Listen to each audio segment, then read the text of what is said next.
Hello বন্ধুরা, আজকে নিয়ে এসেছি একদম পিওর ভেজ একটি পনিরের রেসিপি নিয়ে। যারা যারা স্যাটারডে, থার্সডে এগুলো পিওর ভেজ খাও তাদের জন্য। তো আমি প্রথমেই পনিরগুলোকে কাট করে নিয়েছি একটু বড় বড় সাইজ করে, তবে পাতলা পাতলা। তো কড়াইতে সাদা তেল আর বাটার একসাথে একটু ভালোভাবে গরম করে নেব। যেহেতু বাটারে একটু সল্টি ব্যাপার থাকে, এটা আমার সল্টেড বাটার, সেহেতু তোমরা লবণটা একটু কম দেবে বা না দিলেও চলে যায়, অসুবিধা হয় না, কেন গ্রেভিতে তো লবণ দিতেই হবে, সেই জন্য। তো আমি এখানে শুধু ভেজে নিয়েছি। তো এতে আমরা কোনোভাবেই হলুদ বা লঙ্কার গুঁড়ো অ্যাড করব না। তো এই রান্নাটা খুবই সুন্দর, আমি নিজের থেকেই এটা আমার একটা ইনোভেটিভ রান্না।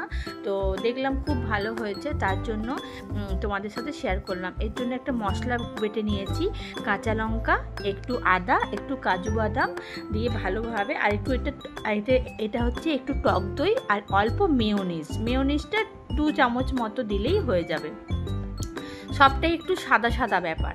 তো দিয়ে এর সাথে আমরা এই যে 2 চামচ মতো মেয়োনিজ দিয়ে আমরা জল দিয়ে অল্প গ্রাইন্ডারে পেস্ট করে নেব। দেখো পেস্টটাও সাদা সাদা হয়েছে। এইটা হচ্ছে এই গরমের সিজনে কি হয়, লাল তেল মশলা রান্না তো ভাল লাগে না, সেহেতু অল্প মশলায় অথচ সুন্দরভাবে সুস্বাদুভাবে খেতে সেইটারই প্রয়াস। তো তোমরা বলো কেমন লাগলো রেসিপিটা দেখে। তো পনিরটা আমরা তুলবো না কড়াই থেকে, এটা 1 পট রান্না। তো এই পনিরটা ভাজা হতে হতে ওপর থেকে আমরা মিক্সির যে মশলাটা ছিল ওটা দিয়ে অল্প জল দিয়ে মিক্সি ধোয়া ওটাকে ফুটতে দেবো কিছুক্ষণ। যখনই ফুটে আসবে তখনই আমরা আরেকটু জল দিয়ে ওটাকে চাপা দিয়ে একদম গ্যাসটাকে সিম করে লো ফ্লেমে রান্না করে নেব বেশ কিছুক্ষণ। এটা জাস্ট 2 থেকে 3 মিনিটও লাগে না। দেখো ভিডিওটা আমার যতক্ষণ হচ্ছে ঠিক ততক্ষণেরই রান্না আমার। ভীষণ কম সময় সুস্বাদু একটা খাবার খেতে চাইলে গরমে ভীষণ ভালো লাগবে।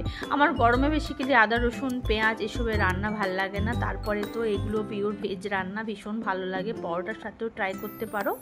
তো দেখো একদম সাদা সাদা হয়েছে, আমি এতে কিচ্ছু ব্যবহার করিনি। লাইটিংয়ের জন্য এটা একটু হলদে হয়েছে, কিন্তু হলুদ দেবে না।